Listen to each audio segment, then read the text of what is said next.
Hi friends, welcome back to our channel. எல்லாரும் எப்படி இருக்கீங்க? ஒரு லாங் கேப்புக்கு அப்புறமா நான் இன்னைக்கு வீடியோ போட்டுருக்கிறேன். இன்னைக்கு நம்ம என்ன ரெசிபி பார்க்க போறோம் அப்படினா மட்டன் லிவர் பெப்பர் மசாலா எப்படி பண்றதுன்னு தான் பார்க்க போறோம். இது ரொம்ப ரொம்ப ரொம்ப ரொம்ப டேஸ்டியான ஒரு டிஷ்.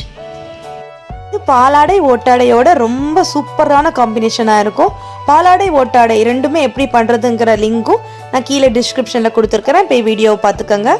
வீடியோக்குள்ள போறதுக்கு முன்னாடி யாரெல்லாம் நம்ம சேனலை புதுசா பார்க்குறீங்களோ அண்ட் யாரெல்லாம் இது வரைக்கும் சப்ஸ்கிரைப் பண்ணாம பார்க்குறீங்களோ அவங்கெல்லாம் மறக்காம சப்ஸ்கிரைப் பண்ணிடுங்க ஃப்ரெண்ட்ஸ். இப்போ எப்படி பண்ணுறதுன்னு பார்க்கலாம். 600 கிராம்ஸ் அளவுக்கு மட்டன் லிவர் நல்லா க்ளீன் பண்ணி எடுத்துருக்கிறேன். அதை குக்கரில் ஆட் பண்ணிக்கலாம்.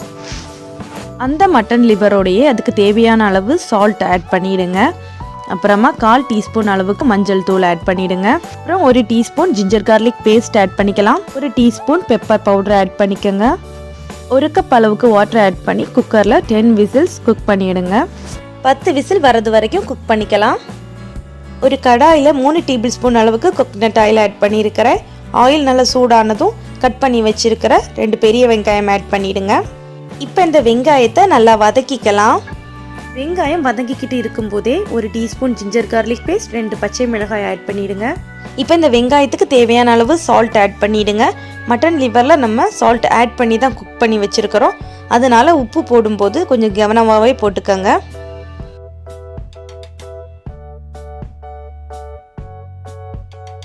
இப்போ 1 டீஸ்பூன் கரம் மசாலா ஆட் பண்ணிக்கலாம். இப்போ எல்லாம் சேர்த்து நல்லா வதக்கிக்கலாம். வெங்காயம் இந்த அளவுக்கு நல்லா வதங்கினதுக்கு அப்புறமா கட் பண்ணி வச்சிருக்கிற ஒரு மீடியம் சைஸ் தக்காளி ஆட் பண்ணிக்கிறேன். இப்போ இந்த தக்காளி குக் ஆகுறது வரைக்கும் நல்லா வதக்கிக்கலாம். தக்காளி இந்த அளவுக்கு நல்லா குக் ஆனதுக்கு அப்புறமா மசாலா ஐட்டம்ஸ் ஆட் பண்ணிக்கலாம். நான் 1 டீஸ்பூன் அளவுக்கு மிளகாய் தூள் ஆட் பண்ணியிருக்கிறேன். 1/2 டீஸ்பூன் மஞ்சள் தூள், 1 டேபிள் ஸ்பூன் பெருஞ்சீரகத்தூள், 2 டேபிள் ஸ்பூன் மல்லித்தூள் ஆட் பண்ணியிருக்கிறேன். பெருஞ்சீரகத்தூள் அப்படின்னா சோம்புத்தூள், மல்லித்தூள் அப்படின்னா தனியாத்தூள். இப்போ எல்லாம் ஆட் பண்ணி நல்லா வதக்கிக்கலாம். நல்லா ட்ரையாக தான் இருக்கும். இப்போ 1 டீஸ்பூன் பெப்பர் பவுடர் ஆட் பண்ணியிருக்கிறேன். மிளகாய் தூள் நீங்கள் கம்மி பண்ணிவிட்டு பெப்பர் அதிகமாக ஆட் பண்ணிக்கோங்க. இப்போ எல்லா மசாலாவும் ஆட் பண்ணி நல்லா வதக்குனதுக்கு அப்புறமா நம்ம குக் பண்ணி வச்சுருக்கிற 10 விசில்ஸ் குக் பண்ணி வச்சுருக்கிற மட்டனோட லிவர் ஃபுல்லாகவுமே ஆட் பண்ணிவிடுங்க. இப்போ இதை நல்லா மிக்ஸ் பண்ணிக்கலாம். நம்ம பண்ணுறது மட்டன் லிவர் பெப்பர் மசாலா, அதனால பெப்பர் அதிகமாகவும் மிளகாய்த்தூள் ரொம்ப கம்மியாகவும் போட்டுக்கோங்க. இப்போ இந்த கிரேவி நல்லா கொதித்து நல்லா திக்காகி வரும். அது வரைக்கும் நல்லா குக் பண்ணலாம். இந்த அளவுக்கு நல்லா திக்கானதுக்கு அப்புறமா சோப் பண்ணி வச்சுருக்கிற மல்லி இலைகள் 1/4 கப் அளவுக்கு ஆட் பண்ணிவிடுங்க. அதை நல்லா மிக்ஸ் பண்ணிக்கலாம். இன்னும் நல்லா திக்காகணும், அது வரைக்கும் வெயிட் பண்ணிக்கலாம். இப்போ நல்ல திக்காயிடுச்சு. இந்த அளவுக்கு திக்கானதும் ஃப்ளேம் ஆஃப் பண்ணிக்கோங்க. இப்போ நம்மளோட ரொம்ப டேஸ்டியான மட்டன் லிவர் பெப்பர் மசாலா எப்படி பண்ணுறதுன்னு பார்த்தோம். இது ரொம்ப டேஸ்டியாக இருந்துச்சு. எல்லோரும் கண்டிப்பாக ட்ரை பண்ணி பார்த்துட்டு உங்களோட கருத்துக்களை கமெண்டில் சொல்லுங்கள்.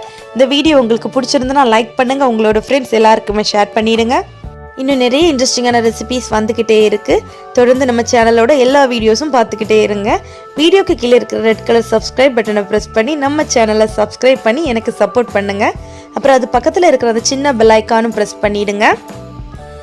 பெல் ஐக்கான் ப்ரெஸ் பண்ணும்போது அதில் ஆல் அப்படிங்கிற ஆப்ஷனை கிளிக் பண்ணி வச்சுக்கோங்க. அப்போ தான் நான் வீடியோஸ் போடுறப்பெல்லாம் உங்கள் மொபைல் நோட்டிஃபிகேஷனுக்கே வந்துடும். தேங்க்யூ ஃபார் வாட்சிங். பாய்.